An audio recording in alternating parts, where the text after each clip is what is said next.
Hello, hello, hello. Welcome to Truth Moment, all the way from the holy mystical city of Tzfat, Israel.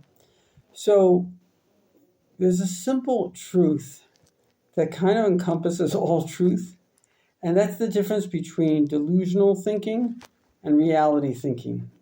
In delusional thinking, a person thinks that they or their group is strong, and all I need to do is be associated to you know, when we think it's ourselves, we're really delusional. We think it's our group or our country.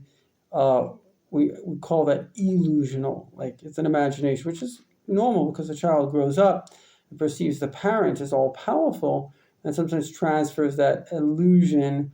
Sometimes some people on the left have like the government's going to take care of you. The president doesn't even know your name, and he's never going to know your name, and he's not going to take care of you. You know what I mean? You got to take care of yourself.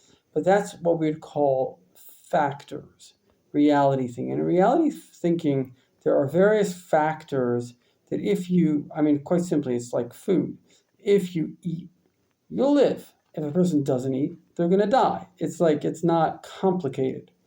So there are factors in this world. And once you understand that and you understand what the factors are, then you can actually succeed in life. And really, there are basically five factors. The first factor of life is you're not God. Nobody is God. Countries come and go, empires come and go. People to this date have died, and that's everyone on earth. Nobody hasn't been born. We're all just creations of a creator for, in a way, unless the Messiah comes and we live forever, limited time periods.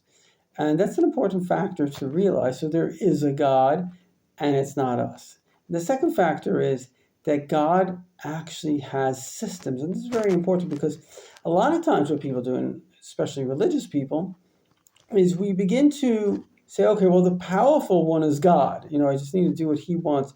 But you know what? It's also not true. I hate to break the news to you, because there are factors. You can't just say, oh, well, God will help me and then he's going to help me. Perhaps, if you had infinite faith, but generally that's not what God wants. God has created factors, and basically there are four factors. Every generation has what we would call a tzaddik, a very righteous, holy person like Moses that really knows God and the Torah and how to relate it to us. And the Rebbe was that person in our generation. And basically he summed up what we need to know in four factors. And really every single question that you'll ever have in life is summed up into these four factors, believe it or not. The first factor is eat healthy.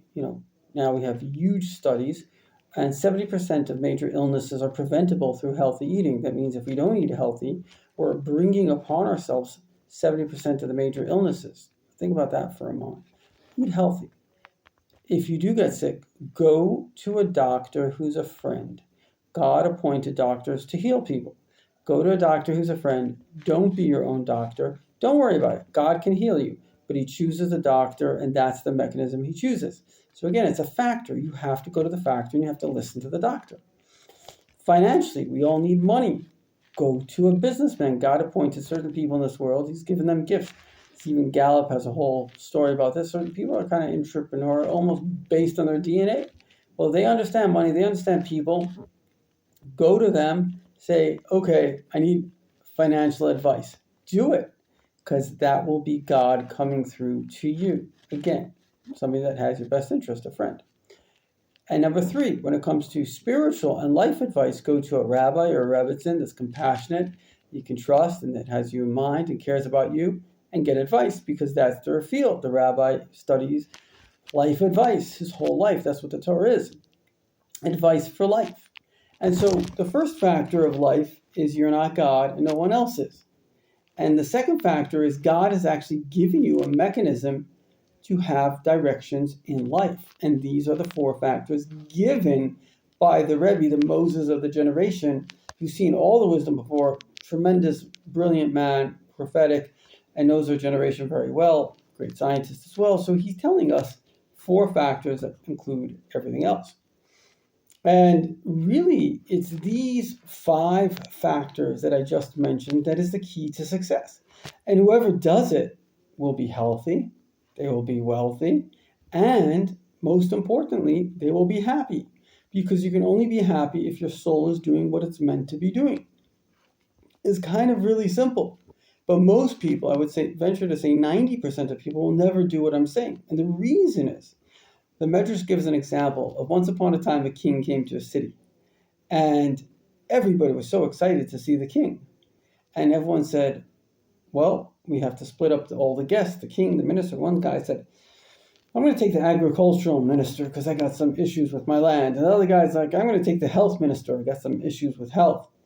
And one smart guy said, I'm going to take the king because all the ministers, they come and go, but the king never changes. So the question is, do you really have to be a genius to figure that one out? And the answer is, you don't have to be a genius, but you have to be humble. Because the ministers allow you to keep your ego, but in front of the king, you have to accept his directions. And the moment we really desire to accept the direction, let's be honest, did we really succeed so much in life that we don't need advice? We do need advice. The moment we're willing to just say, okay, well, that's how I'm going to live my life, then then the factors will work in your favor. It's very simple. So good luck on making your life the best it can possibly be.